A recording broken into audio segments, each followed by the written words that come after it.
Hello friends, நான் உங்கள் Anvi freak. இப்போ சோலோ லெவலிங் சீசன் 4 எபிசோட் 2 பார்க்கலாம். இந்த எபிசோட் 2 ஸ்டார்டிங்ல கண்ட்ரோல் ரூமை காட்டுறாங்க.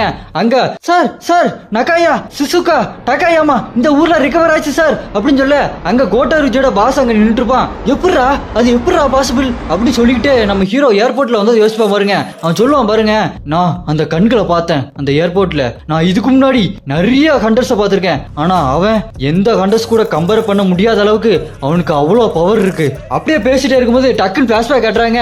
நம்ம ஹீரோ ஜப்பான் ஏர்போர்ட்ல அப்பதான் இறங்கி வந்துட்டு இருக்கான். அந்த கோட்டோரிஜியோட பாஸ் நம்ம ஹீரோ பார்த்து, சார் நான் உங்ககிட்ட ஸ்ட்ரைட்டா மேட்டருக்கே வந்துடுறேன். ஒசாக்கால ஜெயின்ஸ் எல்லாம் ரொம்ப அட்டகாசம் பண்ணுது, நீங்க முதல்ல அதை பாத்துக்கங்க அப்படின்னு சொல்ல நம்ம ஹீரோ யோசிச்சுக்கிட்டே இருப்பான். அப்ப அந்த கோட்டோரிஜி பாஸ் வந்து மனசுல நினைப்பான், இவன் எவ்வளவு பவர்ஃபுல்லா இருந்தாலும் இவன் என்ன தனியாவா எல்லாத்தையும் சமாளிக்க முடியும் அப்படின்னு நம்ம ஹீரோ பத்தி தெரியாம ஓவரா சீனை போட்டு மனசுல யோசிச்சுக்கிட்டே இருப்பான். நம்ம ஹீரோவோ முடியாது அப்படின்னு சொல்லிட்டு போயிட்டே இருப்பானா.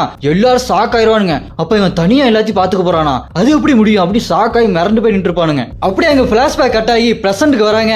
நம்ம ஹீரோ யோசிச்சுக்கிட்டே இருப்பான், இதுங்களை என்ன பண்ணலாம், என்ன பேர் வைக்கலாம் அப்படி யோசிச்சுக்கிட்டே இருப்பான். பார்த்தா அந்த ஜெயன்ஸ் ஷேடோ எல்லாம் வரிசையா நின்றுட்டு இருக்கும். நம்ம ஹீரோ பேர் என்ன வைக்கிறது யோசிச்சுக்கிட்டே அப்புறம் சொல்லுவான் பாருங்க, சரி உங்களுக்கு நம்பரே பேரா வச்சிடலாம், உன் பேர் 1 2 3 4 5 சரியா அப்படின்னு சொல்லிட்டே இருக்கும்போது டக்குன்னு பேரு வந்து மை கிங் நான் ஒருத்தனுக்கு போட்டு தள்ளியிருக்கேன் அப்படின்னு சொல்ல, சரி அப்படியா சரி அவன் பேர் 6 அப்படின்னு சொல்ல அடுத்து அந்த டென்ட்ல ஜின்கோ நின்றுட்டு இருப்பான். நம்ம ஹீரோ அவனை பார்த்து, டேய் எனக்கு கொஞ்சம் வேலை இருக்கு, நீ கொஞ்சம் தனியா எல்லாத்தையும் ரெடி பண்ணி வச்சிரு நான் வந்துடுறேன் அப்படின்னு சொல்லிட்டு நம்ம ஹீரோ ஒரு வேலை பண்ணுவான் பாருங்க.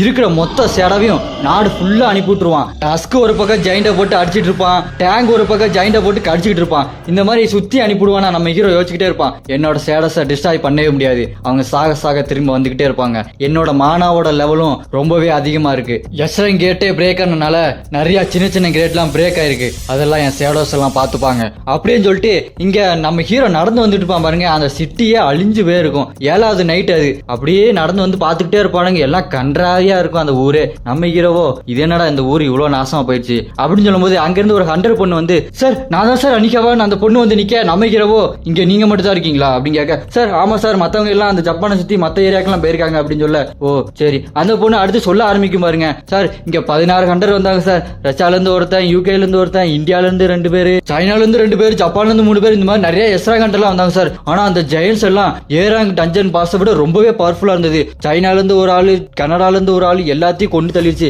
முக்கியமா அந்த ரஷ்யால இருந்து யூரின்ற ஆளு ஓவரா பேசியிருந்தான் பாருங்க, அவனையும் போட்டு தள்ளிடுச்சு அப்படி அந்த பொண்ணு சொல்ல நம்ம ஹீரோவோ, ஓ எஸ்ரா ஹண்டர்ஸ் அவ்வளவு பேர் செத்துட்டாங்களா, அப்ப ஏராங் ஹண்டர்ஸோட நிலைமெல்லாம் என்ன ஆயிருக்கும் அப்படின்னு யோசிச்சுட்டே இருப்பான். அந்த பொண்ணு அடுத்து சொல்ல ஆரம்பிக்கும், சார் நீங்க வந்ததுக்கு ரொம்ப நன்றி சார், நீங்க வந்துதான் இங்க ஜெயன்ஸ் எல்லாத்தையும் அடிச்சு கொண்டீங்க, உங்களோட ஷேடோஸ் மித்த இருக்க ஜெயன்ஸ் எல்லாம் அடிச்சு போட்டு தள்ளிடுச்சு அப்படின்னு சொல்ல நம்ம ஹீரோவோ, ஓ அப்பனா மிச்சம் இருக்குது இந்த ஒரு தடியை மட்டும் தானா அப்படின்னு சொல்ல, அவ்வளவு பெரிய